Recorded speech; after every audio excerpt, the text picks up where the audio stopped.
The varieties of being an ABBA fan. What does that even mean? Hey! So, today I want to talk about that vast variety and all those musical directions that you experience when being an ABBA fan. I'm talking about ABBA themselves, and if you're also listening to their solo work and even all those amazing things that Björn and Benny have been up to, you're in for some real treats. So first of all, we have ABBA themselves. And even here, or of course especially there, the variety in musical styles couldn't be prouder.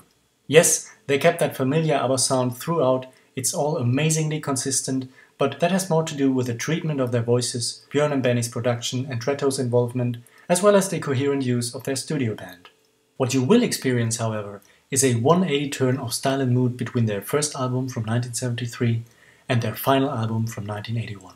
Listen to an innocent song like People Need Love, their first single, and then The Day Before You Came, their final recording, which couldn't be deeper and more complex in atmosphere and meaning.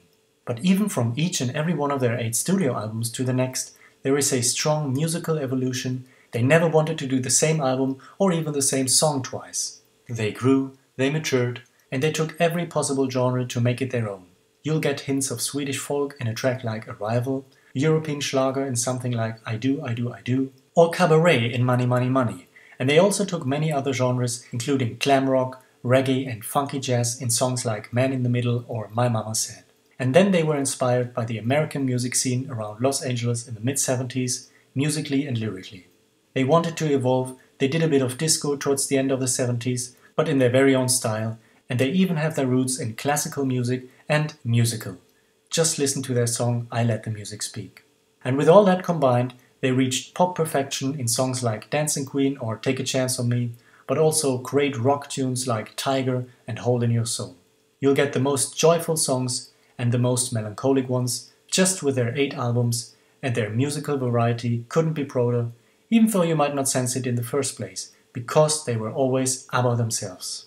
And if you consider the ladies' solo work, even here you will travel through the most different directions. We have the albums from the 80s, from which each and every one is distinct because they all have different producers. Frida's first one with Phil Collins delivers great rock pop, Agnetha gives us pop perfection and romance, and later on we have different producers and more strong tracks, and with Agnetha's final album from that decade, in my mind a record that perfectly captures sunny Californian pop from the late 80s.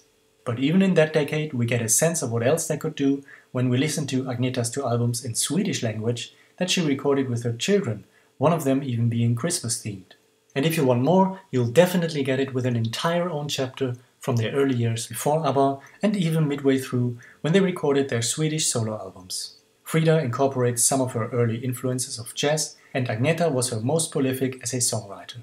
And if you want musicals, you'll get it too. Björn and Benny wrote Chess, and I guess too many people from the general audience don't even know that they wrote the world hit One Night in Bangkok. A decade later, they wrote a second musical, Christina från Duvemåla, which no doubt is one of Benny's greatest achievements as a composer. Here again, we can hear and feel all the different musical styles and genres that they so amazingly combine into a coherent entity, which was already the case with Chess. It's one marvelous journey. But of course it wouldn't stop here. In 2001, Benny introduces us to his other band after ABBA, Benny Anderssons Orkester. And in their albums alone, again you will travel through so many different styles and genres, from Swedish folk to polka, pop music, sometimes in a very clear ABBA style, to choir pieces and film soundtracks. And then there are Benny's solo albums from the 80s, where he explores the Swedish folk music, mixing it with gorgeous synthesizer pieces, and the title track of his first album, Klinga mina klockor, is an incredible complex 11-minute suite of several movements. Something that he would later do a second time with En skrift i snön, which runs for almost 13 minutes.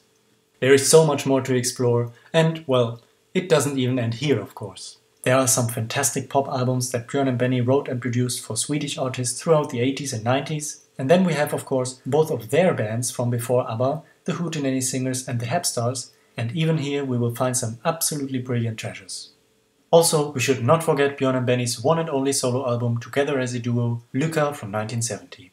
And if we look at the last 2 decades, Agnetha and Frida had some marvelous returns, and Benny, beside his band, continues to give us all kinds of heavenly experiences. For example, with his 2015 choir album Kärlekens and his extremely successful piano album from 2017. If you're still here with me, that's amazing.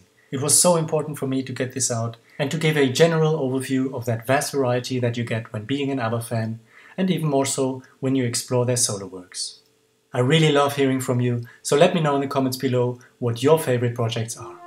Alright, until then, hey do!